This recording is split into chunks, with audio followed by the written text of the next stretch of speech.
Welcome to Bel Air High School. It is Harford County Sports on the Harford Cable Network. Don Morrison along with my partner Bob Frisch.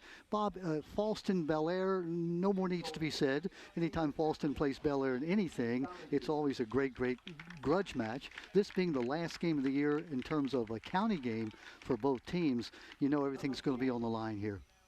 Yeah, that's always a very good challenge between these two schools.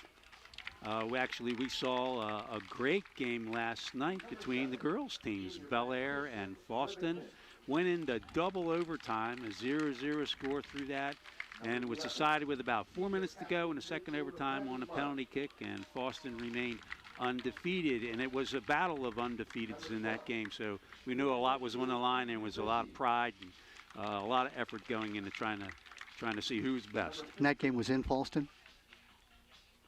Honestly, I don't know where it was. Oh, I'm sorry. It had to be in Bel Air because it's senior week. Yeah, that's right. The Bel Air team was wearing their blue uniforms. They wear the home uniform. It is senior week here at Bel Air, and so you know the kids are fired up about it. The crowd is fired up about it. And again, Fallston coming in with a really good record, 9-3 on the year. Bel Air 7-6. But Bob, that's deceiving because 5 of their games have gone to overtime. They're 3-2 in those overtime games. So even the games they've lost, they've been close games. They haven't been blown out of any contest. Now, if you look down the scores, there's a lot of one-goal games there and a couple of two-goal games, but those are always indicative of a challenge and a good match between the teams. You're seeing the teams being introduced. First of all, the visiting Fallston Cougars in their whites with the orange trim. Number 15, Jaden Dillard, a junior, starting at attack. Mike Ostrimsky, also a senior, starting number 17 at attack. In the midfield, Matt Manolis, a senior, number 9. Number 11 is Brendan Mudd, a senior also. Senior, number 16, Devin Riddell.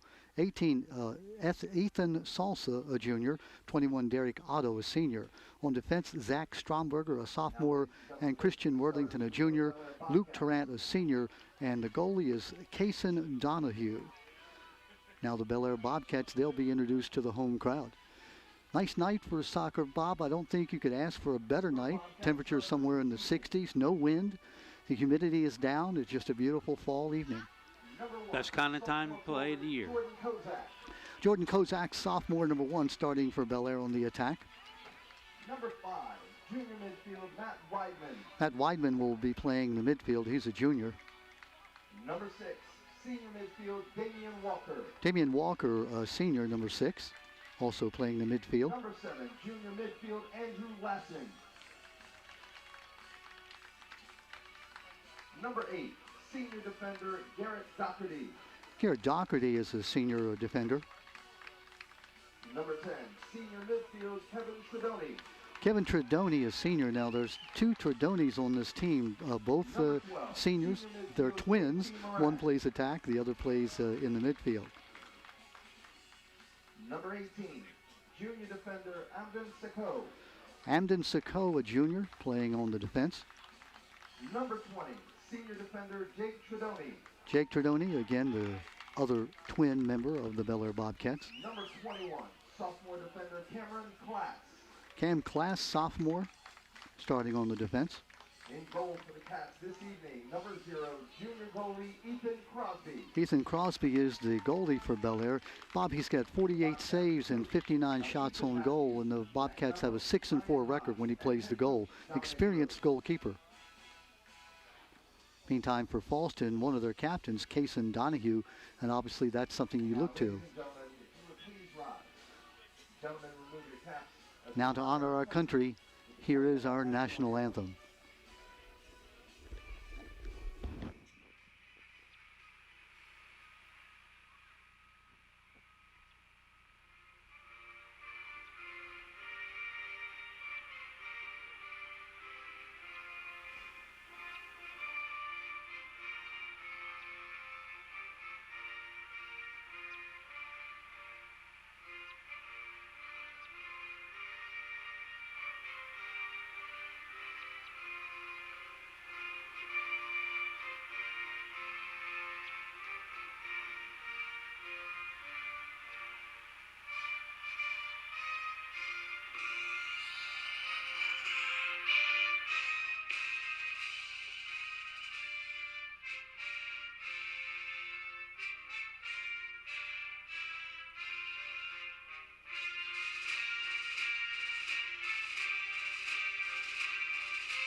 Probably got a chance to see a little bit of the crowd there in one of the shots that occurred during the national anthem. Nice crowd here tonight.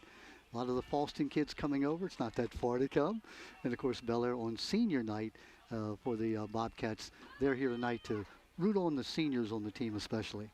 Yeah, it's good to see a nice crowd like this. Sometimes soccer doesn't draw that many people, but it's becoming more popular. It's certainly a popular sport here in Harford County, and I'm glad to see the crowds are growing. When you talk about coaches, you're talking about veteran coaches. Let's talk first Dominic Rose, the coach for the Bobcats. He's coached for 27 years at the Bobcats. He's not a teacher. He has his own steakhouse that's opening in Aberdeen come the first part of December. But he's been here for generations of kids who have come through. As we found out the other night, Wes Rich, who coached at Bel Air, coached under Dominic Rose. He has 255 career wins in those 27 years. And this team, Bob, they have been to, 4 county titles. They've won 7 UCBAC titles, 2 region championships, 2 state finals, lost both times in 07 and 16. And I know you have some information on Chris Hoover, the 17-year coach at Fallston. Yeah, he's in his 17th year, so he's been an established program.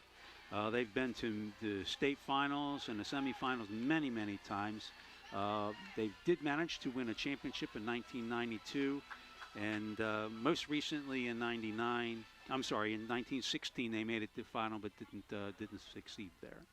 Well, we're just about ready for the beginning of the game. 40-minute halves. The Fallston Cougars in the white uniforms, white with the orange trim.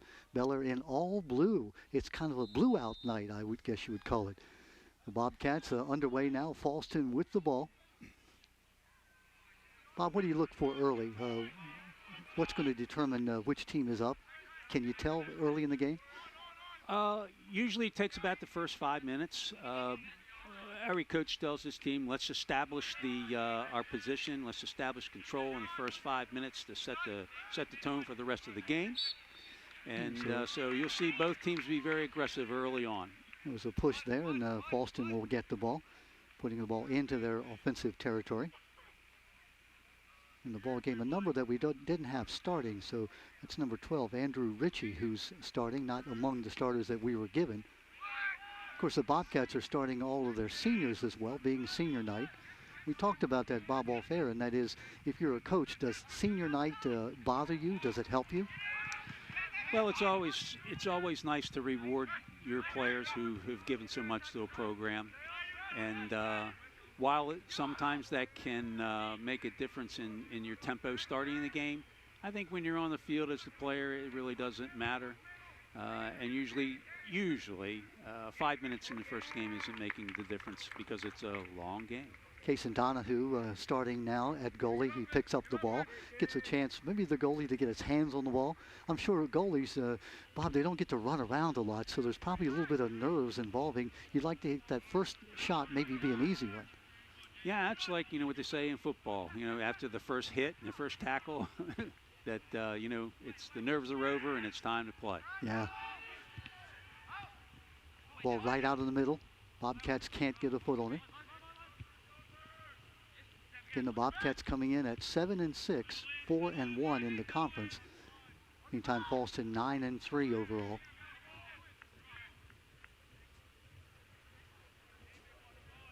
Just about 2 minutes and change into the game. Neither team has a shot on goal just yet. 120 yards long, the soccer field. Nice cross.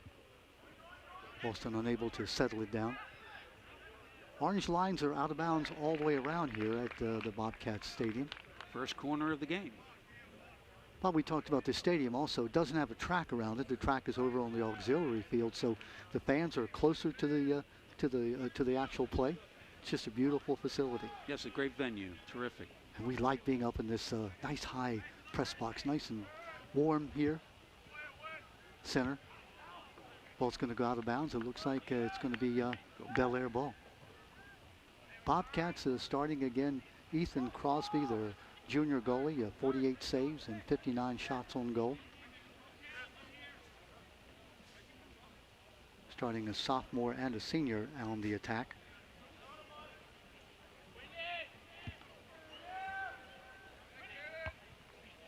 Battle for the ball at the 40-yard line. Devin Riddell, number 16 for Fallston, gets ahead on it.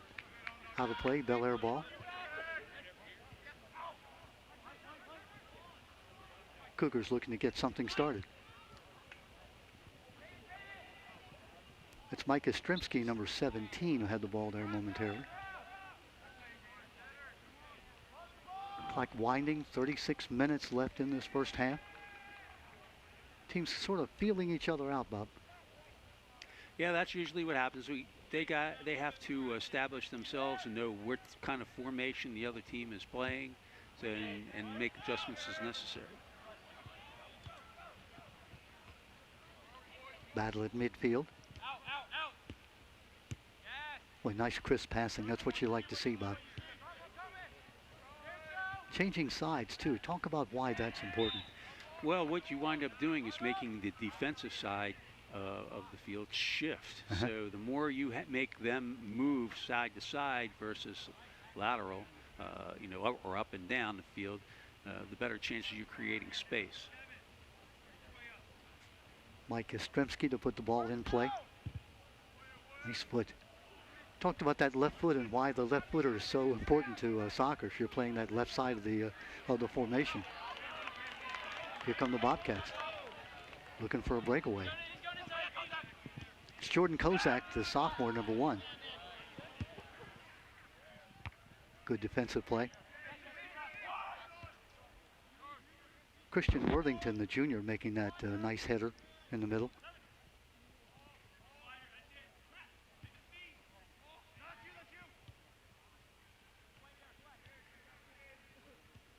Bobcat possession, looking to try to get something started.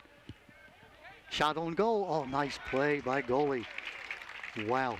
Tip that over the top. Kason Donahue realized that if he tried to catch that ball, Bob, that could have just trickled off his fingertips, but he just sort of punched it over the net. Yeah, and he was actually backpedaling. Yeah. So that was a terrific shot. The keeper was out a little bit. Yeah. And very easily could have dropped right over his fingertips into the net. There you see a great picture of Donahue. Donahue, a 4-year player, comes out and makes a save. But goalies have to be, Bob, not only good hands, but they got to be a little bit, can I use the word crazy? Well, yeah, actually. And I don't mean that negatively. I just mean you've got to be a little bit aggressive.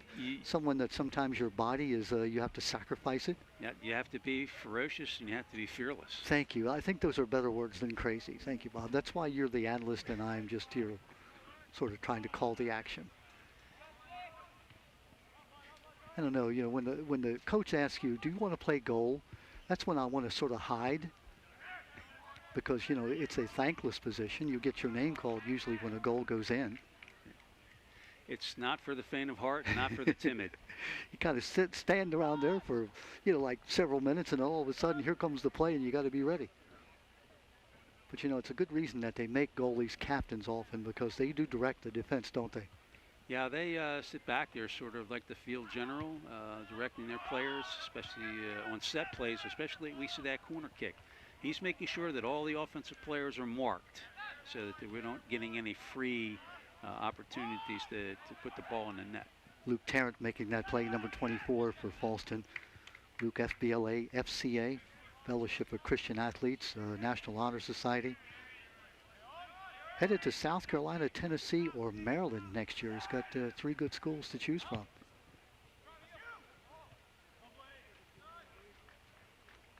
Corner kick again. Yeah. Bobcats, have a chance here. We talk about corner kicks. And Bob, can you explain to the folks why a corner kick presents so many good scoring opportunities? Well, a large percentage of all the goals in soccer are scored on what we call set pieces, from outside on fouls and then for corner kicks. And what it gives is a free opportunity to serve the ball in front of the net. That was Matt Weidman making that kick from the corner kick from the far side. And it really gives you an opportunity to bring as many of your offensive players up the field as possible. Basically what you're doing is you're crowding the box, and it makes it even more difficult for the goalie to be able to navigate the area in the goal box. That throw-in never got in bounds, so to go back to Bel Air. There's a distinction between high school rules and most any other soccer competition. Is if the ball never entered the field, the player gets to do it over again. But Is that right? In high school, if you Yeah. can't make it right the first time, you don't get a second chance. Well, that's not fair. Come on. We're just high school kids. Give us a break. So if the ball doesn't go inbounds, which it didn't that time, it goes back to the other team. Goes to the other team. Bob Frisch is one of the great officials in this area. Bob, you've been doing that for what, about 5 years? No, about 30 years perhaps? Yeah, it's been a long time. Well, you just officiated a game last night, and you were telling me the steps here at Bel Air, these stands, got a little bit tough for you coming up, huh? Well, the legs are a little sore. Oh, goodness. I was in the middle and worked a double overtime game, and so I earned my salary. There you go. Fallston now looking for an opportunity. Neither team having really a good shot at goal yet. We're just about almost 10 minutes into the game, approaching the 30-minute mark.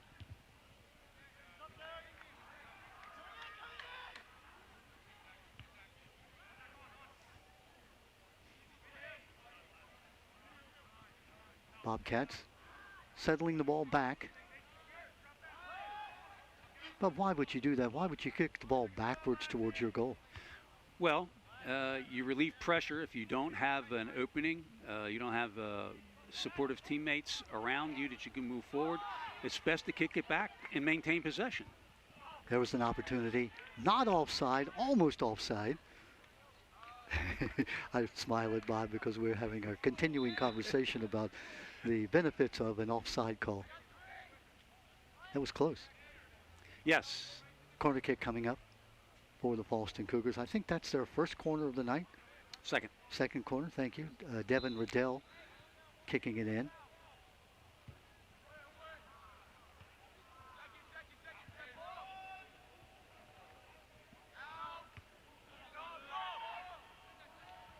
Ball free in the middle. Bobcats on the break. One defender down. Good feed, maybe just a little long. Yeah, just a trifle long. Right idea. Yeah. That was Damian Walker, number 6, trying to track it down.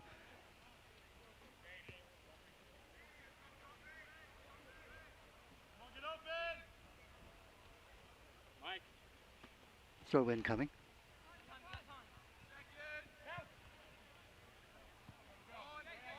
Good defensive play by Jake Tredoni.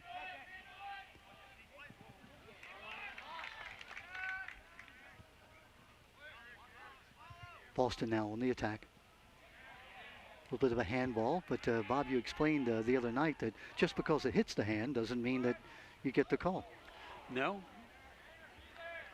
And frankly, you again, we're looking at a situation where there are 2 referees on the field, and because of where that supposed handball happened, you have an official that's 60 yards away across the other side of the field, and another one who's 30 yards behind and may not have been able to see what happened there because the player was running away and maybe been screened by other players on the field. So but all the fans can see it, Bob.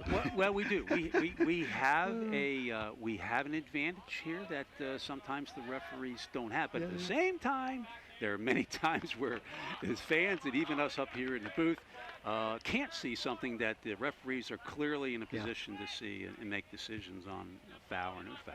And of course, you know the rules, and us soccer novices, might see a handball or a ball hitting the hand and say, hey, you got to call that, but you don't have to unless you, advance the ball or redirect the ball. In other words, an inadvertent hand is not necessarily going to be called a penalty. Not inadvertent, as long as you don't necessarily gain an advantage. Right. Here's Damian Walker with the throw in off the chest of the Bobcat player. That's Jordan Kozak. Jordan, 2 goals and an assist on the year. Kevin Tredoni with 5 goals and an assist. He's the leading goal scorer for the Bel Air Bobcats. Interesting, when we asked for stats from Chris Hoover, Chris says, hey, we don't do individual stats. We are a team, and we don't glorify stats. And that's a good philosophy. Doesn't help when you're trying to commentate the game, but I understand the philosophy behind it. That was a terrific save right there from the defender. Ball was going out of bounds, would have been a corner kick, which also I said is always a danger situation, and he made the effort to slide and he kicked that ball out to the side, so it only becomes a throw-in. A throw-in, quite a bit difference. We have some of these young men who can throw the ball all the way to half field, so that's an advantage if you can do that. And we just see that, And throwing we, it to... And we just saw that. Yeah, that's right in front of the net. That becomes a scoring opportunity right away. Boy, and what an advantage to have somebody who has that great throw-in ability. It's like in lacrosse, having somebody with face-offs, being able to gain the face-off. Or a long snapper in football. I'm interested that you get a scholarship for being a long snapper. That's all you do. You come in and snap the ball. But how important is that to make sure that every time it's right where the punter or the place kicker needs it?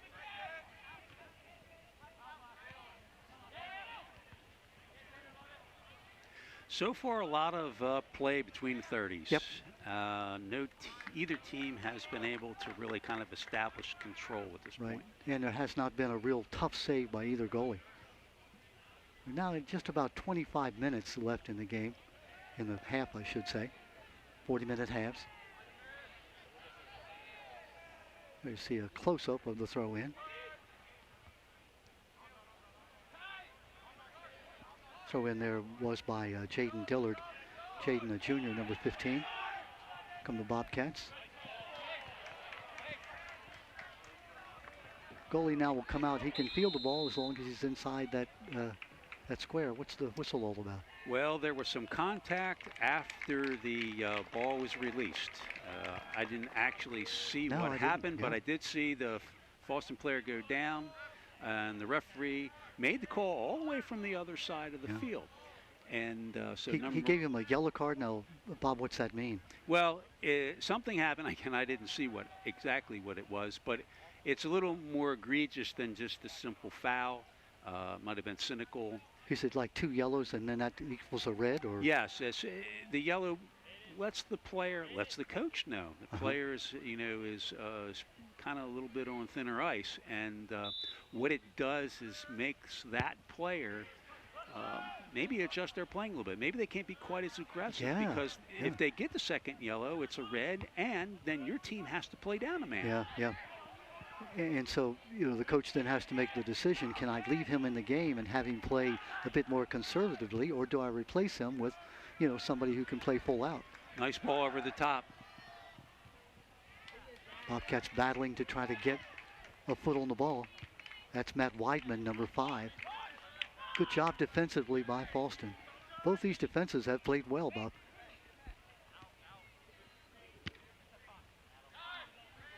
Here come the Cougars now, looking for a chance to get into scoring opportunity, but just like that, back the ball comes.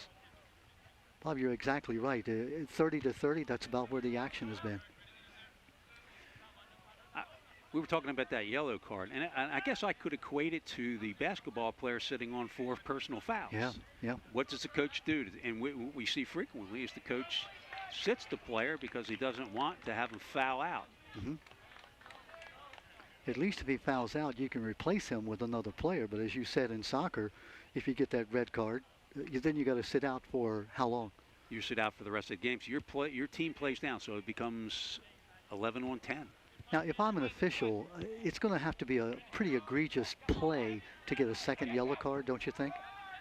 You don't want to have a guy, be out on a technicality and have the team play down that long. Well, some fouls, regardless, they just warrant yellow cards. Yeah, that's what I'm saying, though. But if it's sort of a ticky-tacky and one that could go either way. Well, then we try to let the players stay in the game. We want everyone to play. Yep.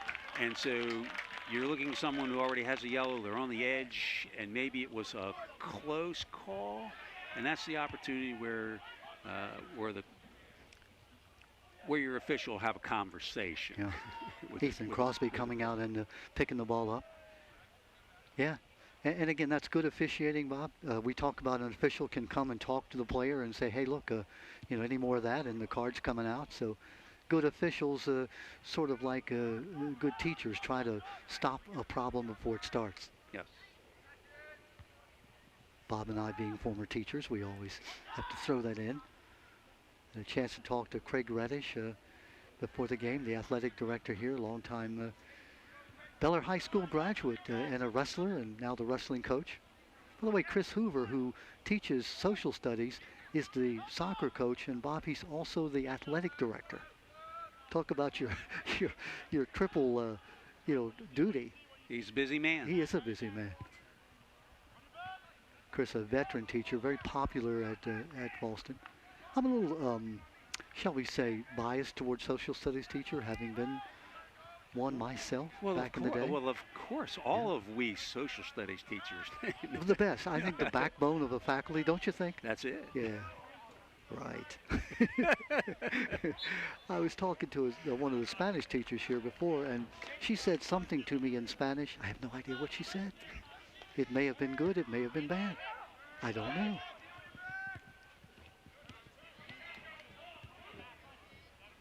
At least she wasn't speaking algebra.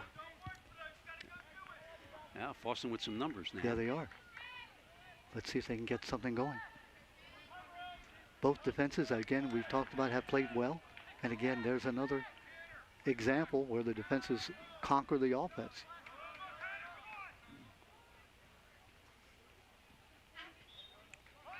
Well, we talked about these facilities. This school opened in 2003, the new Bel Air High School. The old school, and here's my problem, Bob. I remember when the old school was built in 1951 and opened. That's bad. That'll let you know. Just figure that out. They picked up their desks, they did, the students, and carried them cross town from Gordon Street to High Street here, and when they opened a new building back in October of 1951. Yeah. And then in 03, this building opened, just a beautiful facility, this stadium. It's state of the art. I don't know. Back in the day, I guess, would that be considered a violation of child labor laws? Yeah, there were no then. There were no child labor laws. Tim and I, our audio man tonight, we were talking about, and Kevin as well, about Amish and how they walk to school up in the Lancaster area. And I believe some of the things the Amish students do probably would not be permitted in the regular school program.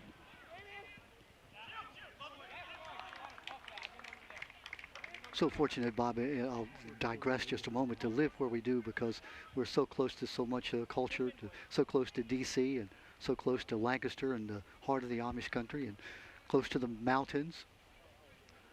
It's just a beautiful place. Yeah, we do. We live in a fortunate area. We have tremendous medical facilities. Yeah.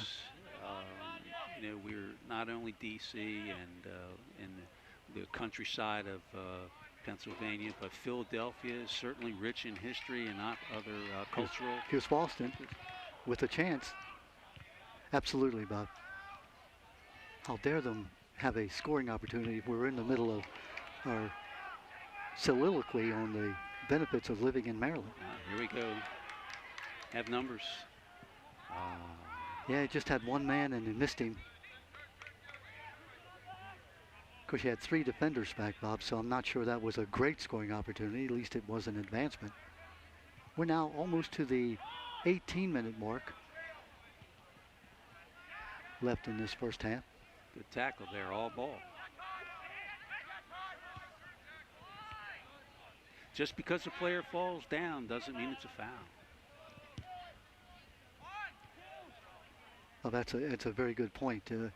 Sometimes soccer players, now I don't want to criticize, but they have been known to be a little melodramatic. Would you agree?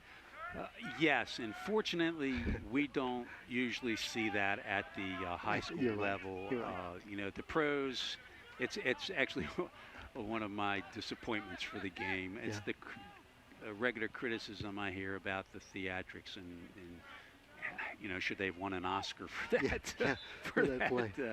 Reaction to a foul. Of course, you see it in all sports. In basketball with the flop, and officials have begun to call that as a technical now in some cases.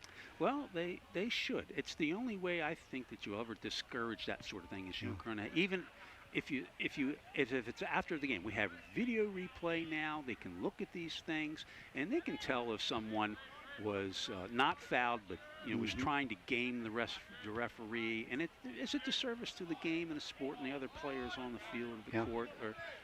And so when you start to offside. There's the offside call. Yeah. Bob, explain, folks, the offside call. What constitutes being offside? Well, you have to have at least one defender and the ball. You have to be behind the defender or the ball in order to play. Behind, in other words, farther away from the goal. Yes, and if you have the ball by yourself and you're running through, you can follow the ball. That's fine. Right. But you can't sort of like sneak behind it. And a lot of times it's not deliberate. It's just a mistimed advancement of that player. He's anticipating a cross or the pass from the other player, and just steps just a minor, fraction off, and Bob, I've seen in some cases defenders will actually move forward and make the offensive player be offside, even when he didn't intend to be. Yes, we call that the offside trap, Yeah. and defenders are watching for where they are in relation to the other players across the field, and they know they can tell when that pass is going to come, and sometimes they'll do that. They'll just step up just before the pass is made, and make sure the person is offside. That call now is going to go against Fallston. He did slide, he did get the ball, but he also got the man. Yes, and there you have a restart. Actually, the referee was making sure that the ball was restarted where the foul took place. And Bob, we didn't get a chance to give the referees credit. You've got their names. Yes. Okay, tonight we have Ryan Stumpf and Bill Betts, longtime referees, a great deal of experience. I'm sure we're going to get a quality game out of them. And we have their home phone numbers.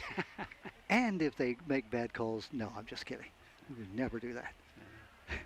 I know who the referees are before the games. Actually, I call their assigner or contact their assigner and say, who's working this game? I'm going to be in the broadcast booth. So be on your toes. Be on your toes.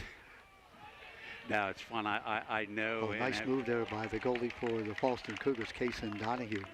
And again, Bob, sorry to interrupt you, but he came out and made an aggressive play. We talked about that, what I called crazy. You called just being aggressive. And he made the decision, came right out and made that stop. Well, that's, the goalie sometimes has the best view of the field, and he can tell where his defender is in relation to what's happening with the offensive player, whether the offensive player's got more speed or he's cutting an angle, and he has to make that decision about when to come out. Yeah, and he's the last line of defense, so if he's out, then the goal is unprotected. Here's a shot. Yes. Good job by Donahue. That ball was an open shot, Bobby. He shot it right at the goalie. Perhaps shot one side or the other may have been a better idea. Yeah, it's sometimes you don't have as much control over where you want to kick the ball as you would hope. That was a running ball, and so you sort of one-time it. It's different than when you get a touch on the ball and you kind of set it up.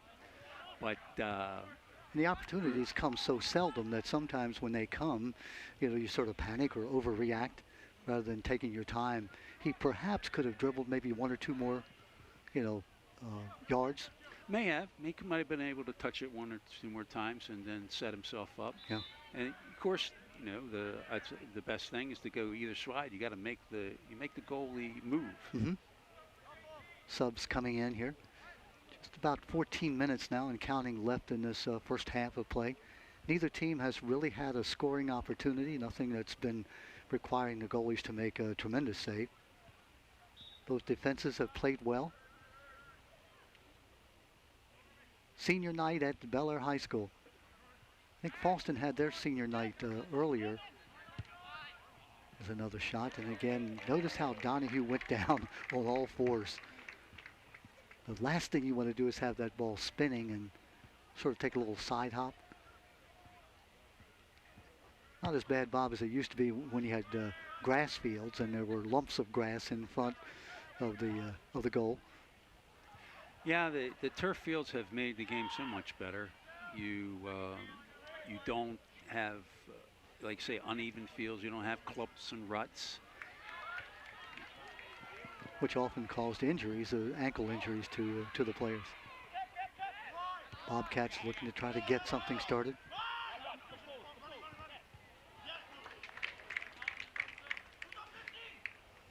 Really, the fans are into this game also. You can hear them field mic how when either team makes a good play, very appreciative.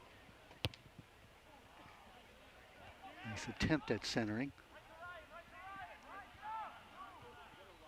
Good job defensively by Fallston, and one of the new players in the ball game, Derek Otto, number 21. Actually, Derek has been in the game. He is a midfielder. A little bit high and wide on that left footer. Bel Air has had some scoring chances here, Bob. They've had a couple of shots on goal. They're pressing a little bit. Senior night here at the Bobcat Stadium. Think about it, it's the last time you will ever play, if you're a senior, on the Bel Air field. And that's got to be sort of, you think back to 4 years, how quickly 4 years went, and remembering that you didn't get to play at all last year because of COVID. All sports in Harford County and many other counties were canceled because of that. So you really want to go out on a high note, especially if you're playing Fallston, your arch rival.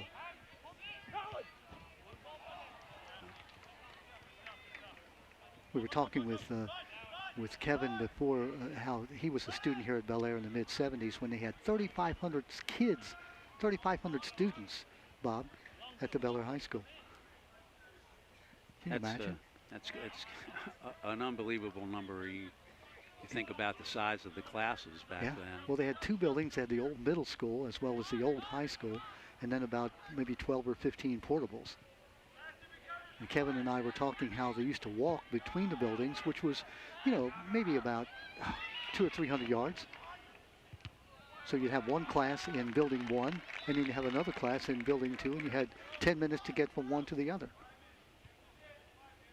In the rain, sleet, and snow. I was going to say, rain. Well, when I taught actually for a few years, I actually was in a trailer, and frankly, I liked it. Oh yeah, sort of off to yourself. They preferred to call them portables rather than trailers. Trailer had a negative connotation. Ball out of play. It looks like it's going to be a corner kick coming up for Fallston.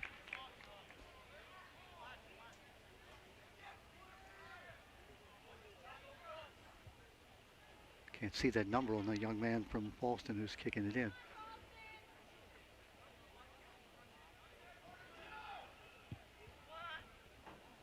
A bit wide on that kick. Tried to keep it low.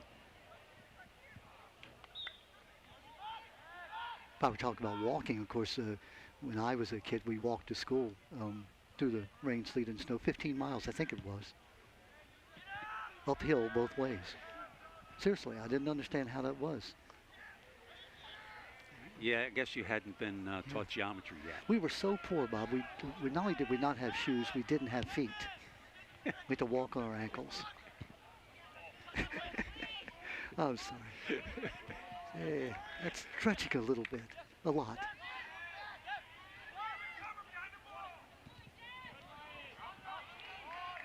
Battle here at midfield. We're now past the 10-minute mark left in the first half. No score, as you can see on your screen.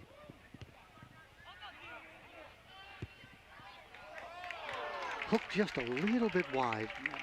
Good strike, but it was. The keeper clearly had it covered. Yeah, he did. Damian Walker with that shot. Bob, we were looking up the goal. It's what, 8 feet 5 inches tall, did you say? To the crossbar? 8 feet tall and 24 feet wide. Yeah. So theoretically, if the goalie's in the right position, 8 feet is not beyond his reach. Well, we saw that in the beginning of the game where the ball was floating in and the keeper was able to get his fingertips on it, push it over the post. You're right, Bob. We talked about neither team having a real scoring opportunity. That certainly was one. Had the goalie made the decision to try to catch that ball, spinning as it was? That seems to be actually a lost art for most goalkeepers anymore. Punching the ball? To catch the ball. Okay. Used to see that a lot more. But the ball has changed. They have changed the configuration of the panels on the ball. It makes the ball move like a knuckleball if you strike it just right. Why did they do that? To make it harder for the keeper. Oh my goodness. And to create opportunities, maybe we would see more scoring. Keepers have enough trouble without that kind of thing going on. So we see a lot of the keepers anymore. They punch the ball, and unless it's a soft shot, you know, they're seeing a lot more of the punch, and a lot more of the push the ball off, instead of trying to actually catch it. It's Colin Palmieri in the ball game for the Bobcats, number 15. Talked about on a senior night, sometimes the seniors who aren't normally starters do get to start the game. And again, sometimes it disrupts the flow of how you put your subs in. But you and I both, Bob, said that, I mean, these are high school kids, and especially if you're a senior, you know, you've been in the program for 4 years, in this case 3 years, because you didn't get to play last year. You deserve that opportunity on senior night.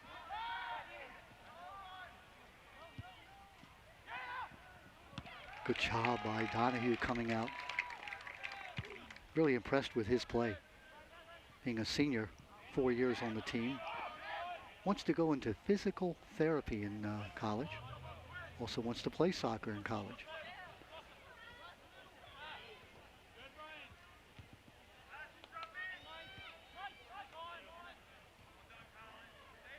It's that time of year, Bob, when you're a senior and you start thinking seriously about what college you're going to attend. Especially if you want to play athletics. There's a break. Oh, good job by Fallston to come in and disrupt that play. Looks like, as I'm trying to get the number, that young man. Number 4. Number 4, thank you. Yeah, that's Zach Stromberger. Zach, sophomore. Yeah, both of these teams have very balanced lineups. They have a really good mix of seniors and juniors, and each team has 2 sophomores, so they are, you know, set for the future as well. Garrett Doherty into the ball game, number 8 for the Bobcats.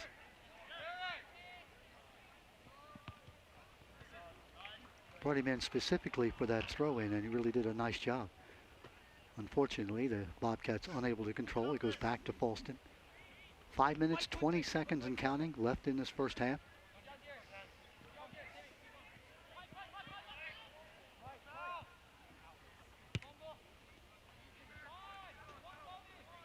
Mike Ostremski, number 17 for Fallston a moment ago, making that the defensive play. Donahue, a goalie's nightmare. A goalie's nightmare. Paul Metzger tells me about how I think they defeated Aberdeen, where the ball was struck from about the 50-yard line and the goalie came out, and it maybe hit one of those tufts of grass and went over the goalie's head and sort of trickled into the goal for the only goal of the game. It's like maybe 30 seconds left in the game. Metzger and Colall, the late great Terry Colall, who's the coach at Aberdeen, you know, just had a fierce rivalry. They loved each other off the field, and they also coached against each other in basketball. But they were mortal enemies when the whistle blew and the game started. The very first night soccer game in Edgewood was played against Aberdeen. I was in that game, and again, a fierce battle. It wound up being a 0-0 tie, but it was for us. We'd never played a night game. Yeah. You know, it was always football that played the night games, and it was like their field was sacrosanct. You couldn't play or do anything else on it. Yeah. Because we had a soccer field that was, you know, a different part of the campus. Yeah. And but we got to play that game. It was just terrific. Yeah. It was. Yeah. No question about it. And Colall and Metzger, among other coaches, just did so much to popularize the sport here in Harford County. Of course, North Harford, and we talked about that the other night, they didn't play football until the 1970s, so they were always the soccer powerhouse because all the athletes, you know, played soccer. So soccer was the newbie on the, I think what, Metzger started soccer in maybe 71 or something? Yes. He, I'm sorry, that 1970 because I got on the team in 71. Yeah. Fallston looking, oh, nice defensive play. Just one touch too many. Good, that's Cam Class, the sophomore. That's a good feed. Oh, very close. That was a nice cross. Good job by the Bobcats collapsing on the ball. 2 minutes, 45 seconds left in the half.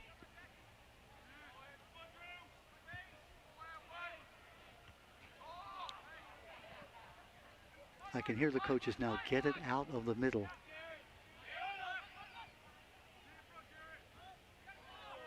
Dangerous. Brendan Mudd, good footwork. Nice stick. What I mean by stick is nice tackle. Got the ball.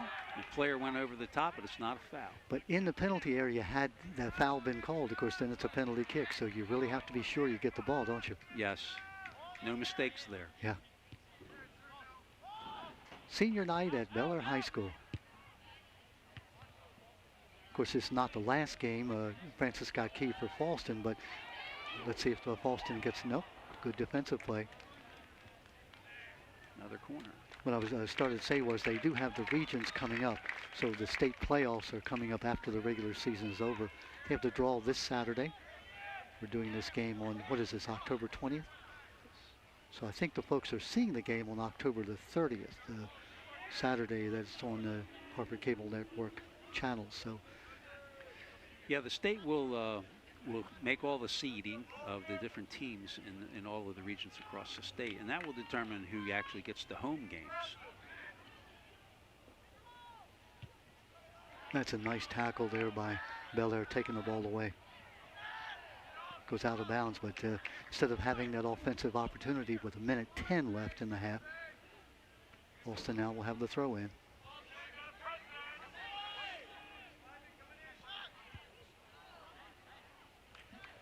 Goalie slips down, has the ball right in front of him. That's Ethan Crosby.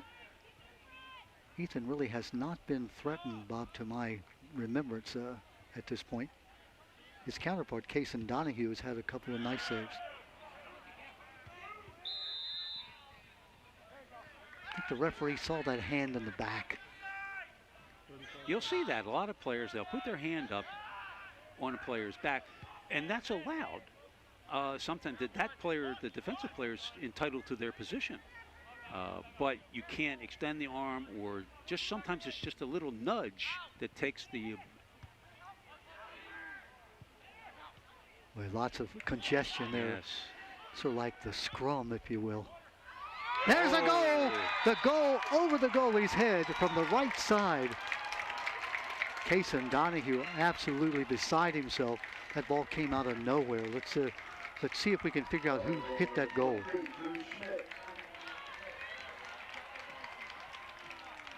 They're saying, here's a playback. You'll see this goal is a one-time shot. Just coming out of nowhere, the goalie found himself out of position a little bit. Yeah, we're hearing it is number 23 who made that goal for the. Oh my! Just the last moment shot there. And that is the end of that first half. Yeah, 23. That's Ryan Reed. Ryan Reed, the junior who had not started the game, who scored the goal for Fallston. Gosh, that was about what, 20 seconds left in the half? Not much. And if you watch the end of the game, they went ahead and had a long shot in from Fallston, and the keeper almost overran it. Just barely caught it on the top of his hands all the way up. So Fallston will take the 1-0 lead. I should say Bel Air takes the 1-0 lead here with just a few seconds left in this first half. So the Bobcats will now go to the half with that 1-0 lead. And Bob, we thought for sure it was going to be a 0-0 game at that point. That shot, I'm sure it surprised Donahue. He didn't expect it to come when it did. Perfectly placed. I'm not sure he wanted to place it there, but in an upper right-hand corner. Yeah, it's you come off of your line a little bit so that you have more, cut down a little bit of the angle, but at the same time you're always susceptible to that loft, which is where we saw him make that great save earlier in the game, and this one was just a little too far out of his reach. Yeah, and I'm sorry, it is Drew Smith who had the goal. I had the wrong team's roster there. So it's Drew Smith, number 23, who scored the goal for the Bel Air Bobcats. So Bel Air has that 1-0 lead here. As we go to the half, we'll take a break, come back with the second half action in just a moment. Well, we're back with you here at Bel Air High School. That goal by the Bel Air Bobcats just in the closing seconds of the first half. Drew Smith hitting it, a one-timer, sort of all by himself, somewhere inside the penalty box, and just simply surprised Kason Donahue, the goalie. I don't think he expected the shot to come, Bob. Certainly he wasn't marked by the Fallston defender, talking about Drew Smith. So, yeah, it was just a lapse in the defense and then the goal. Well, you have to strike when the opportunity presents itself, and that's exactly what we saw. We saw a ball come down here, one touch to settle, and then took a shot at it. You made the comment that then Fallston kicked the ball back down the other way just as the final seconds were ticking off, and the ball almost went over goalie Ethan Crosby, and we almost had a 1-1 tie in the last 20 seconds. Yeah, he had to jump up and grab that ball at the top of his fingertips. It was very close. Wow. Well, they'll switch around now. The Bobcats will be going from left to right across your TV screen, and Fallston going from right to left. Fallston in the away white uniforms, Bel Air in the blue, the home uniforms. Made that comment to Bob how, you know, in some sports the team that's the home team wears the white. You know, and in baseball, for instance, and soccer, I could think the home team has the choice. Is that right, or is that true? Well, they changed that rule a couple of years ago in deference to the home teams who never really got a chance to wear their school colors. It was always the home team was white, and the visitors got to wear the darker colors. And so they changed that rule. So now, at least in high school, it's the home team that gets to wear their school colors, and the visitors are white. Ethan Crosby, a goal kick coming out. Bobcats looking to build on that 1-0 lead. Fallston obviously trying to tie the game. Bob, it's sort of what we hoped for. We hoped we would see a very close, tight game, and that's what we've seen. Yes, another corner kick. Nice defensive play. Good job there by the Fallston defender, Zach Stromberger. You know, he had a choice maybe of trying to take on the attack person, but he said, nah, we'll just kick it out of play and live to fight another day. Does, as you said, set up the corner kick. Close. Yeah. The ball skirted right by the post, and the defender was there on the post to keep that from squirting in. Yeah. We were talking about Pele, who made that curling shot from the corner.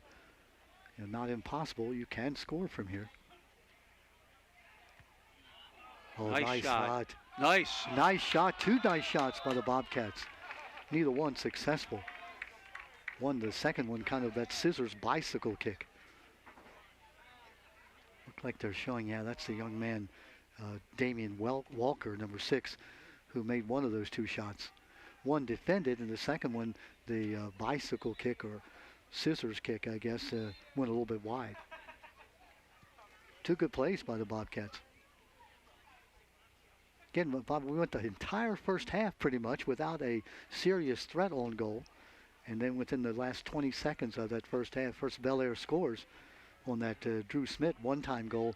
And then Fallston almost coming back to score in the closing second. So now we have 40 minutes left of regulation time.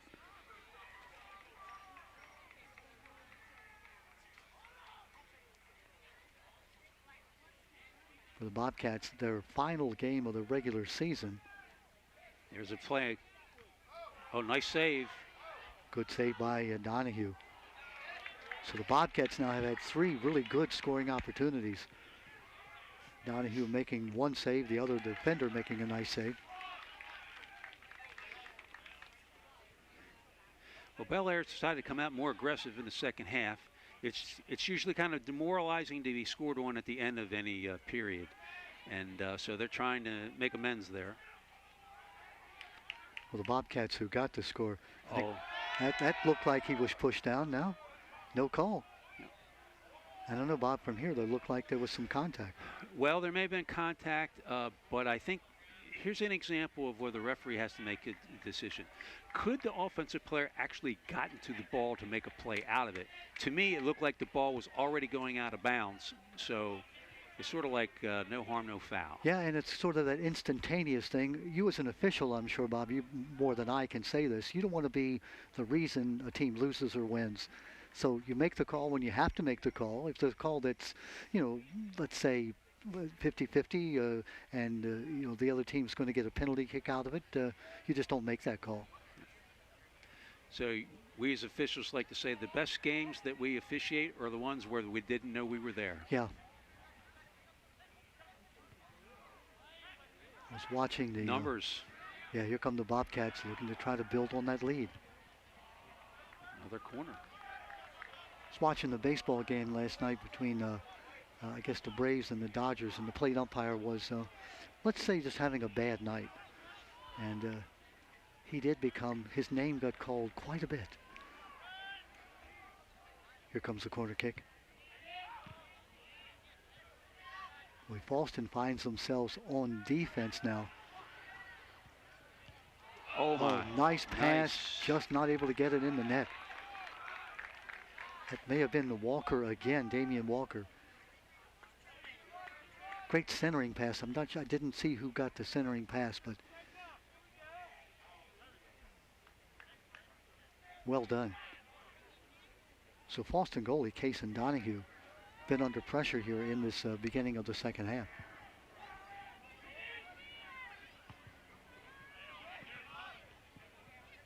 Nice back heel. It was.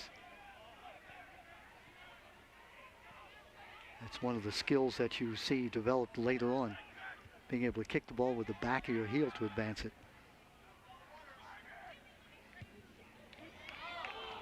Nice strike. Kevin Tredoni, number 10, who brought that ball up the side. Ambitious strike, but one that had a lot of velocity on it and was very close.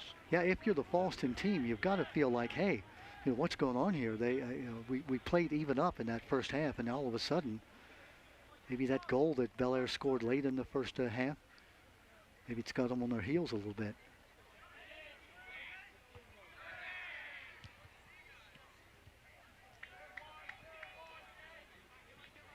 Fallston trying to mount an offense. Now there's the push in the back. They'll give the ball to the Cougars. Now, Bob, I have to tell you, the smell of pizza and hot dogs and popcorn has me a little bit hungry. Don't know about you. Well, we're in a great vantage place here, is that the smells waffle upward. Yeah, they do. They do. I'm hoping that Calvin Skelton, the PA announcer, hears us and will bring us something, some goodies. And I'm sure the guys in the van would appreciate that as well. I'm not hinting. I'm not, the guys in the van said, yes, right on. Again, the hospitality we receive, Bob, from the ADs and from all the folks here, it's helps us put on these games and hope the fans can enjoy them. Couldn't do it without the ADs and the coaches and so forth, the principals cooperating. And we're very fortunate here. There are many jurisdictions where they just don't have this opportunity. Yeah, 28 years, Bob, we have been doing the high school sports. It started back in 1994, sort of on a whim, when maybe 3 or 4 games, and then it built, and the Hartford Cable Network has been able to offer these contests, these TV games, without charge to the schools. Just a win-win proposition all the way around. And now, Bob, it's being live streamed worldwide. Corner kick coming. So, oh, what was that, Tim? We were told we have 15,000 viewers on the live stream now. Maybe it was 1,500, I heard. Oh, goodness. But those 15 people, Tim, are enjoying the game, I'm sure.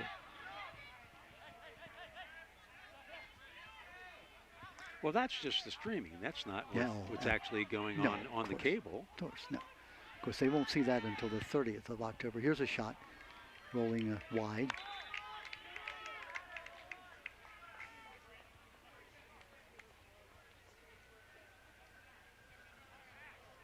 We were talking the other night. We did a game, and a gentleman came up, and I think it was his mother, which would have been the grandmother of one of the players, was in Texas. And he communicated how it was being live streamed, and so she watched the game from Texas, live as it happened. I was trying to use my Texas accent for a while, but that didn't work out so well.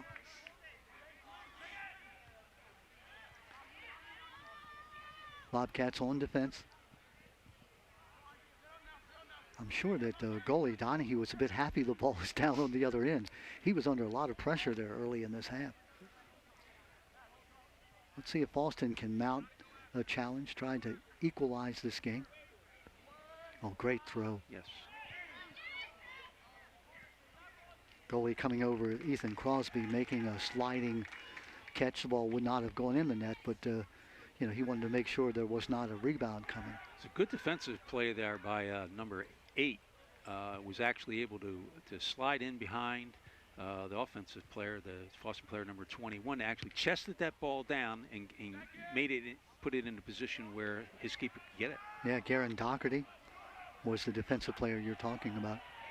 Here come the Bobcats. Yes. Oh, good save by Donahue. Wow. And the good thing he made that was able to hang on to the ball because the the Bel Air player was right there to pick up the garbage. Yeah, that was Jordan Kozak, number 1, who had that shot, the sophomore. Jordan with 2 goals and assist on the year.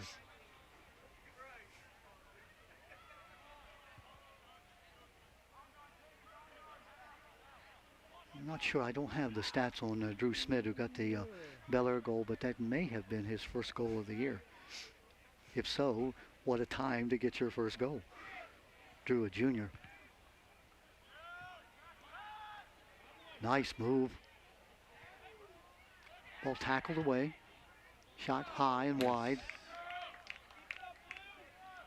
Donahue back under pressure. If you don't shoot, you can't score. I've heard that.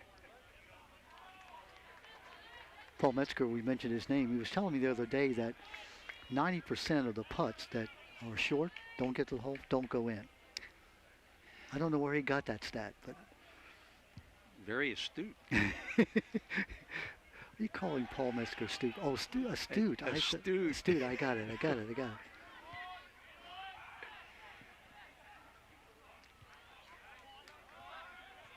come the Bobcats, looking now to build on that lead. Good ball handling. Ball stays in bounds.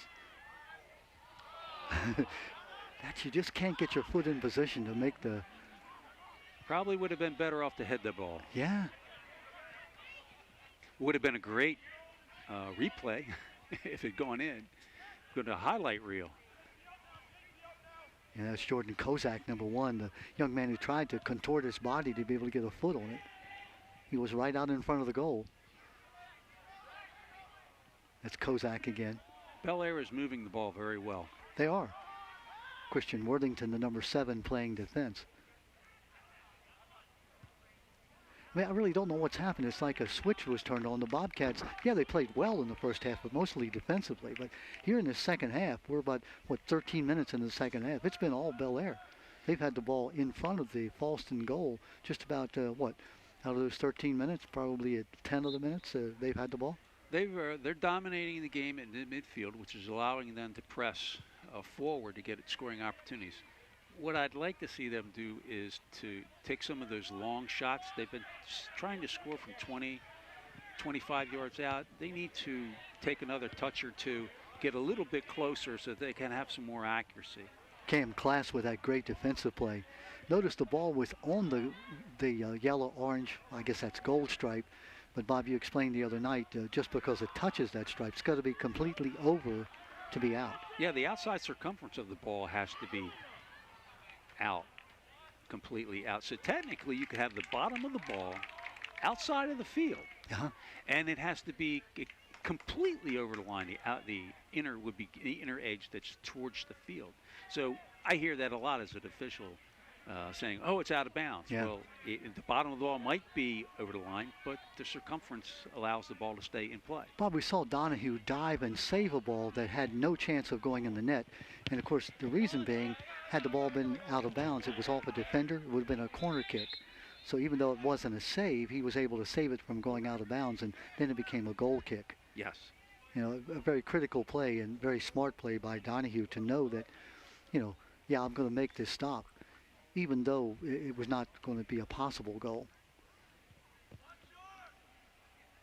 Here come the Bobcats with the ball.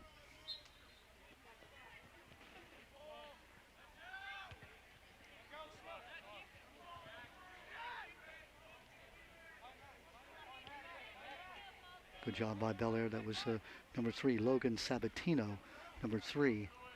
Logan made a nice decision by not trying to keep the ball in bounds. They got a chance to get a throw in.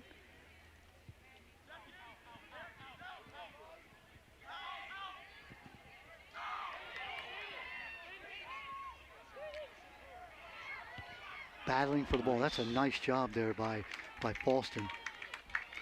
Fallston's number 15, Jaden Dillard, the junior, number 15, who kept maneuvering, had 2 defenders on him, but he did get a shot off.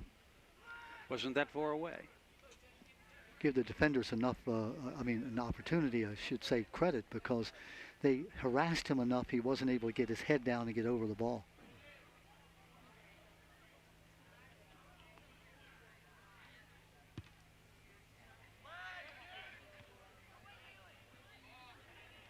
Bobcats looking to go back on the attack. Well, that's a nice pass. Matt Weidman.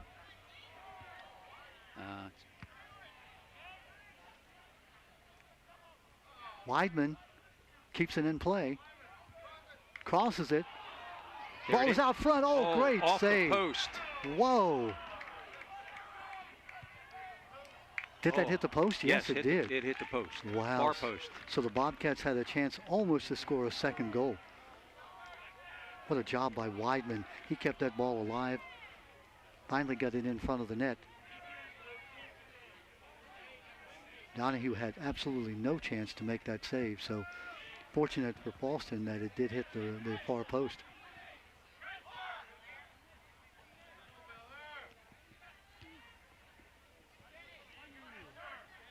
Bob, if it was action you wanted, you're getting it. It's a very well and evenly played game so far.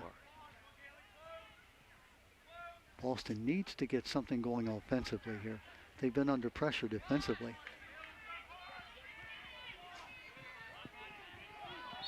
That'll be, you can hear the Bobcat fans not happy. The Fallston fans say, hey, good call. Bob, as an official, you make half the people happy and half the people not so happy. That's why you're never right 100% of the time. Exactly. This is Devin Riddell. The wall does its job. Bob, if you're on that wall, you got to be a little brave. We talked about crazy. Let's not use that word. You'd have to be brave. The idea is you want the ball to hit you. Well, hit you or make it so that the ball goes over towards the side where your keeper's going to be. So it's sort of like you're sacrificing your body to go ahead.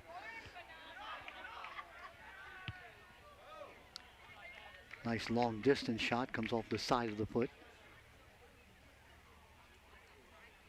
Coming up just about on the halfway mark of the second half, 22 minutes and 9 seconds and counting down left in the game. 1-0, the Bobcats. I'm sure you saw it right at the end of that first half. Drew Smith with a goal. No assist on the play. He found himself with the ball. About maybe 10 yards or so out in front of the net.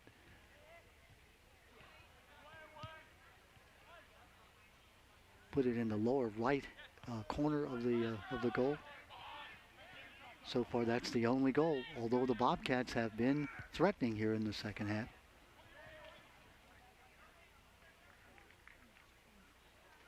Goalie Crosby out to retrieve the ball. Switching sides.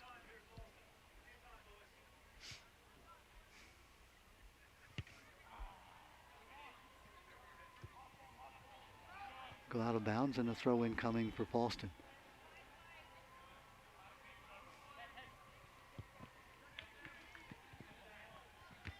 Throw in by Zach Stromberger for Fallston. Stromberger battling for the ball. Bobcats take it away. 3-on-2. At Matt Weidman, number 5. Walker feeds it to Weidman.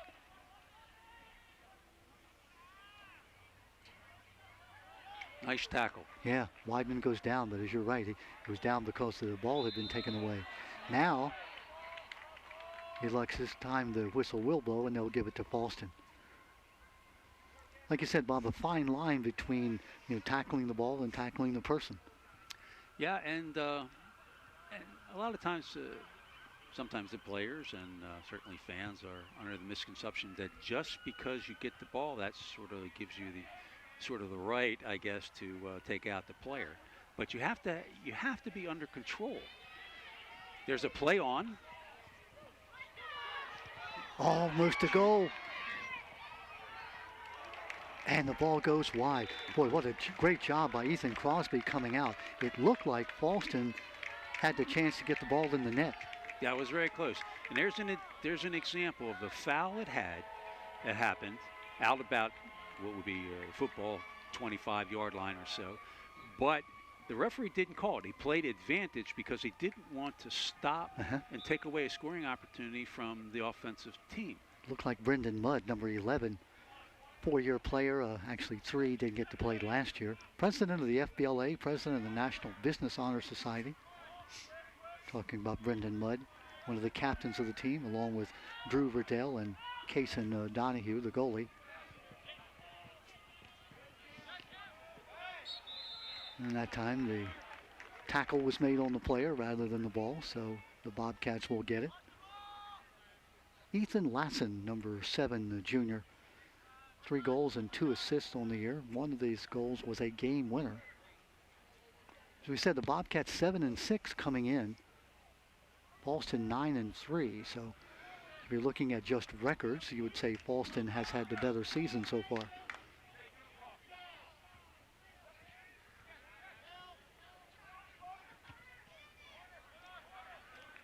And Bob, I'm not sure if the schedule makers did this on purpose, but having Fallston Bel Air play the last game of the year in terms of county game certainly adds to the excitement. Yes.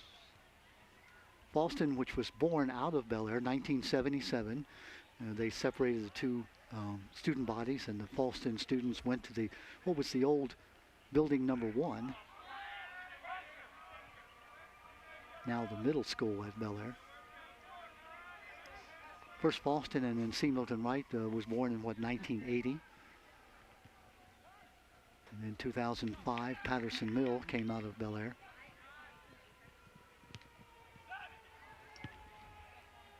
Of course, if you go back all the way, Bob, you'll go out of bounds. Edgewood was born out of Bel Air in 1954.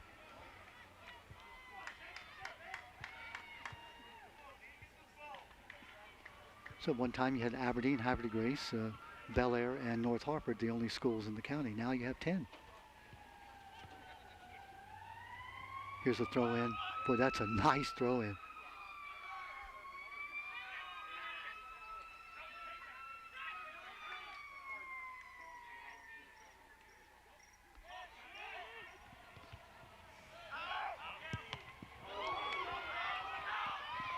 Oh, give away. Ow, oh my. Yes. Great save there by Ethan Crosby. We had talked about, it looks like they're giving a card. Was it a yellow card? Bob, we can see on our monitor there for just a moment. A card was given, I think it was a yellow card.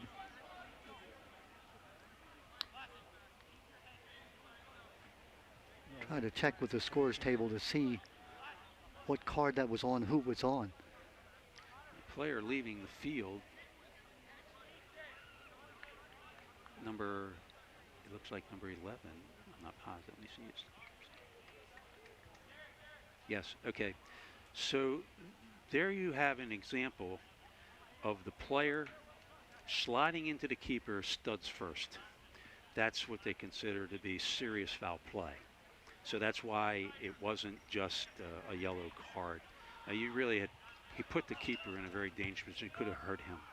So that was egregious enough to step up to a straight red card. So this means that Fallston will be playing down a man for the rest of the game? For the rest of the game. So that puts the Cougars under even more pressure, down by 1 goal, and now they're down by a person. So instead of having 10 people out there in the field and the goalie, they now have just 9. So, Bob, if you're a coach, how do you down a goal? You can't just drop back and try to, play defense. You've got to score. But how do you protect your goal and still be an offensive player? Well, you're like you said, you're down. It doesn't matter if they score another goal at this point. So you have to press forward, even if that means leaving yourself exposed in the back. So you have to depend on your veteran defenders as well as your goalie to be able to make sure another goal isn't scored while you're trying to equalize the score. Right. And of course, this is the time for Bel Air to try to press that advantage. You should be putting as much pressure on their defense as possible, which means maybe you even actually pull some of your midfielders up a little bit into an offensive position. 15 minutes, 39 seconds and left counting in this contest. The Bobcats have led since 20 seconds left in the first half. No scoring so far, even though the Bobcats have been on the offense pretty much the entire second half.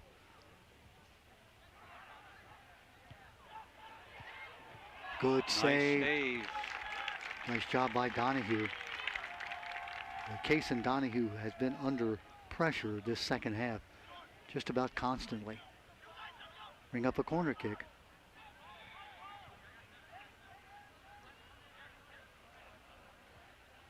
JT Moran will be the young man to put the ball in play. Keeper comes out, slides into that. Yeah, he did. Kicked it all the way back to Moran. Ball bounces off the keeper. Bobcat player there didn't get a chance to get his foot on the ball.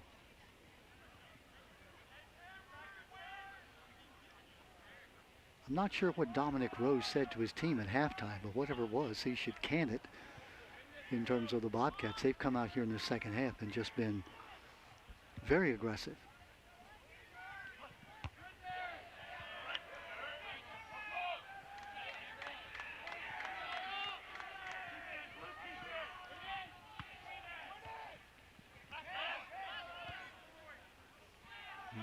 Merrick Chonaki. Nice give and go, nice passes.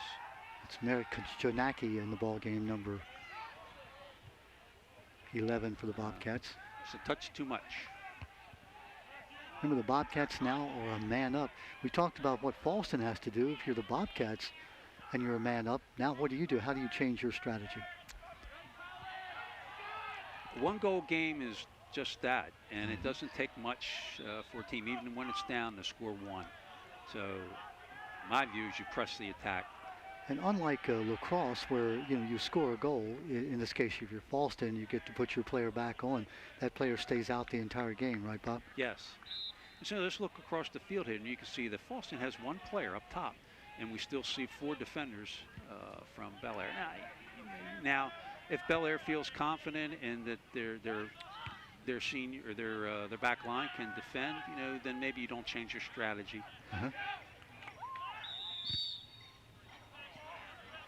Get a call by the official.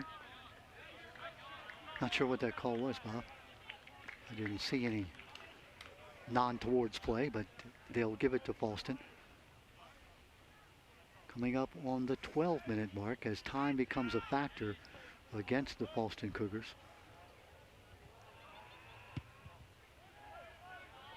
Good view of Luke Tarrant there, number 24. Coming out, Ethan Crosby makes that retrieval. And of course the clock is Bel Air's friend, so he's in no big hurry to get rid of it. The Bobcats. Good defense by Fallston.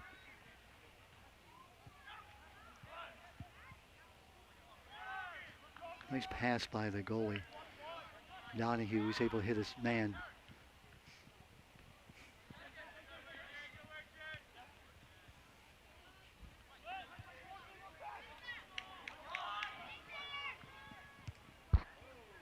Ball is going to make it to the baseball field, I think.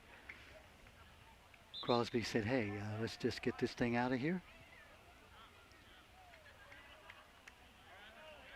believe he thought that ball was going to come into the box where he could pick it up with his hands, but then it didn't. So he was forced into a position where you had an offensive player, even though he had a defender with him, saying, this is better safe, just get rid of it, get it out of bounds. And, of course, went in the out-of-bounds area, so it was simply a throw-in. Good defensive play by the Bobcats, getting it out of there.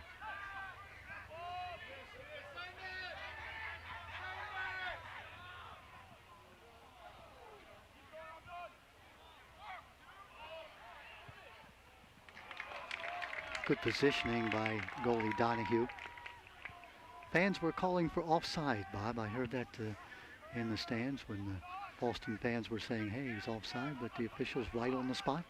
Well, there was a player that was all the way over on the left who was in offside position, and as the Bel Air player brought the ball up, he could tell that he was offside, so he didn't pass it over him. That would have been a logical place to do that, but he realized he was in offside, so he kept the ball. And then the other player ran through the gap, but he was onside. He was even with the last defender at the time of the kick, not when you received the ball, but at the time of the kick. So that's why he wasn't offside. Yeah. And the referee was in the perfect position to make that observation. They've done a nice job, these referees. We have to give them credit, obviously. It's a tough, instantaneous game that we're viewing it from a nice high angle. You have to make the call right away. Here comes the kick in by Fallston. And that Bobcat defense has really, they've been rock solid.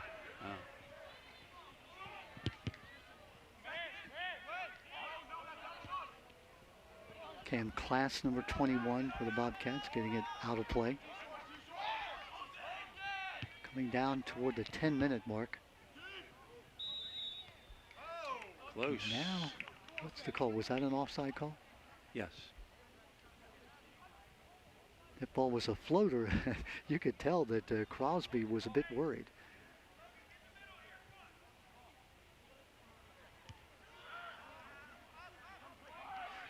So here's the example.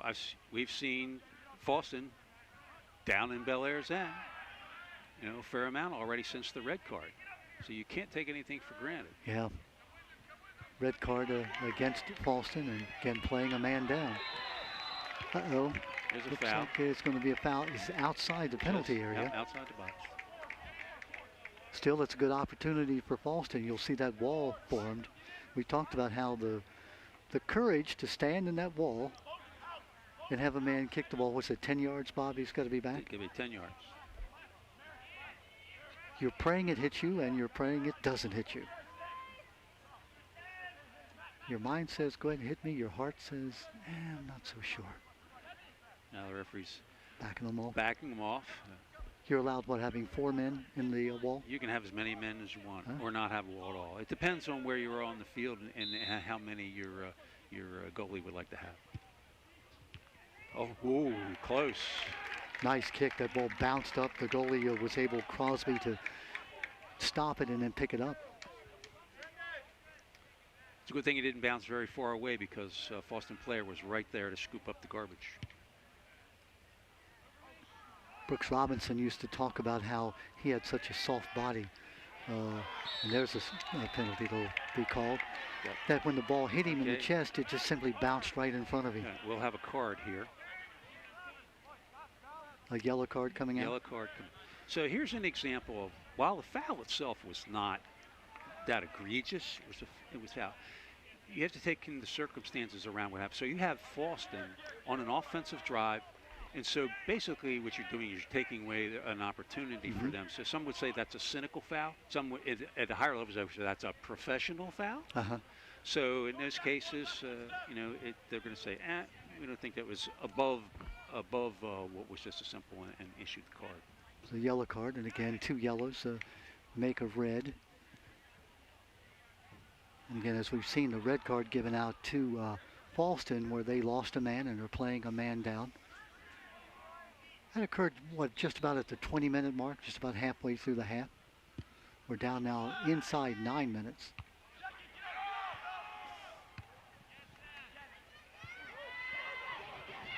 Goalie does a nice job coming up and making that catch. Fallston had an opportunity. Had the goalie not made the decision, Bob, to come out, Yeah, that could have been the rubble. Looked like Jaden Dillard, number 15, who was right on the ball. Well, gave Ethan Crosby a lot of credit for the Bobcats. It's been kind of an up and down season for the Bobcats, 7-6 on the year. They're facing their arch rivals, the Fallston Cougars, 9-3.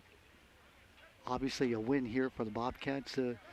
Bob, it's sort of, while it doesn't erase those 6 losses, helps you with seeding, and it also gives you the bragging rights of the community forever.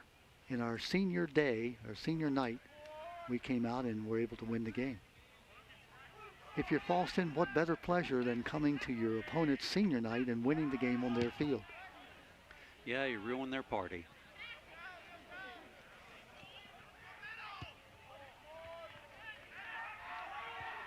Nice play by Yes, Kozak. he's on. Good job coming out, Donahue making the save. Now we hear the experts in the crowd. So, Right.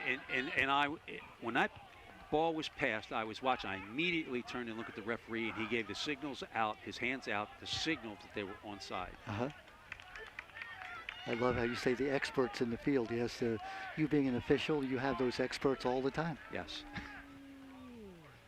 That's when you need a microphone to be able to say to the fan, no, here's the rule. Well, or who's got the better angle? The referee that's right on the line, or as we are, it came from our left, someone who's 70 yards away. Well, of course, 70 yards away. Spectators, fans are never wrong. I love the Monday morning quarterbacks, I call them, that talk about a decision that a coach made, in hindsight, with the pressure off, with the results already in. Oh, what a stupid decision that coach made. Here come the Bobcats. 4-on-2. Good pass in the middle. Shot. Oh, what a save. Great kick save. Donahue comes out and makes a great, great save. Well, the Bobcats had numbers. Yes, they did.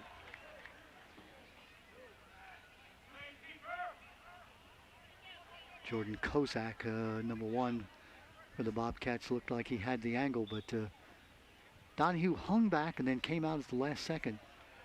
Didn't try to scoop it, as you said, Bob. He just extended the body. Corner kick coming up. Off the football. Football crossbar. Yeah. Sort of the Justin Tucker in reverse. Now, I don't know whether or not these goalposts can be turned around, but there are some facilities that they do that, so they don't have that opportunity for a mistake to happen. Yeah. That one might be missed if a ball glances off the football crossbar and not the soccer crossbar. Yeah.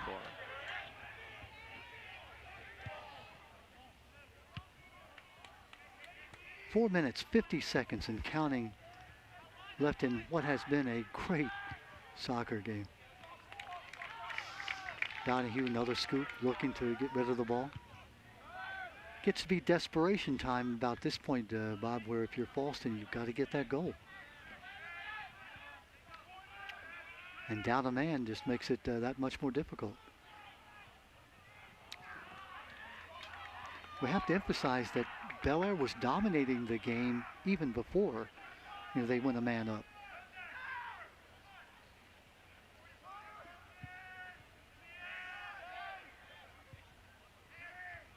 So if you're grading on style points or on possession time, certainly the Bobcats have dominated this contest.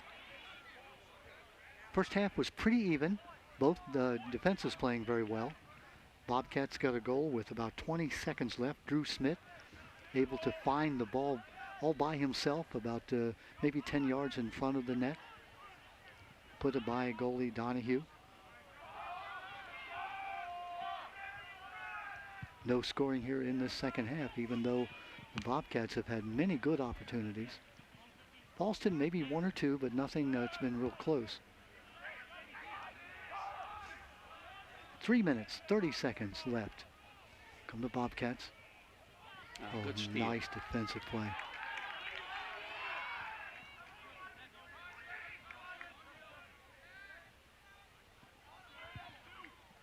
Devin Risdell, number 16, with the ball for Fallston. Boy, Bob, give the Cougars credit. I mean, down a man, down a goal. They have not buckled. No, they haven't given up. And Kason Donahue, the goalie, I mean, he's going to have nightmares tonight of 4 or 5 blue shirts coming at him.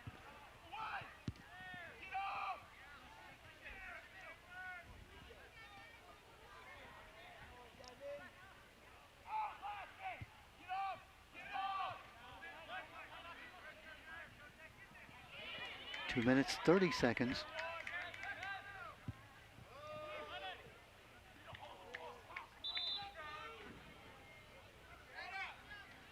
It'll be a goal kick coming up.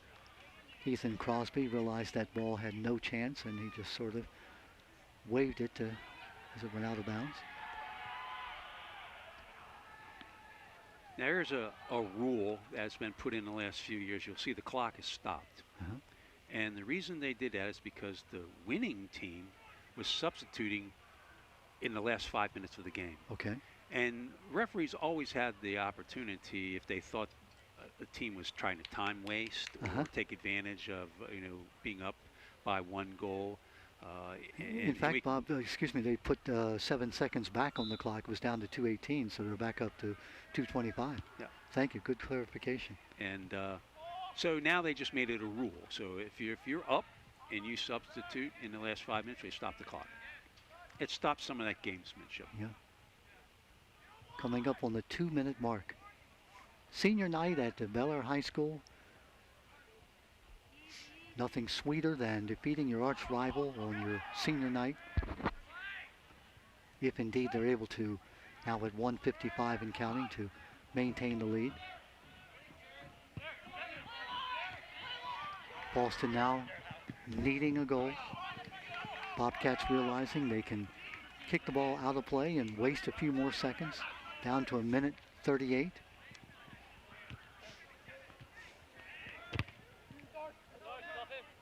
Going over the end line. Let's see, is it a goal kick or... Yep, they're going to say it's a goal kick. Clock now winding to 1:20.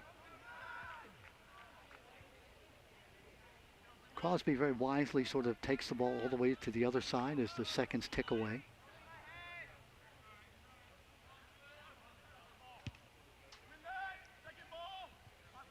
Coming up on the 1-minute mark. Minute 4, 3, 2, and now 1 minute left in the game.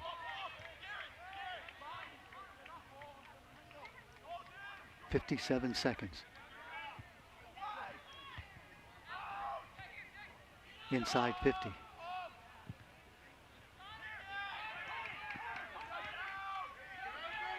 Here come the Bobcats. 35 seconds.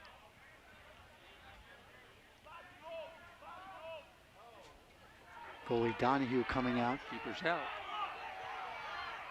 25 seconds. Now that's smart play by the offensive player there. He realizes how much time's left, so he's just trying to kill the clock. Yeah. So while the keeper was out, he could have tried to chip him and go over there and basically give the ball away. 7 seconds, 5 seconds. Fallston needs a shot. 1 second. There's the final horn of the game as the Bel Air Bobcats emerge victorious on senior night at Bel Air High School.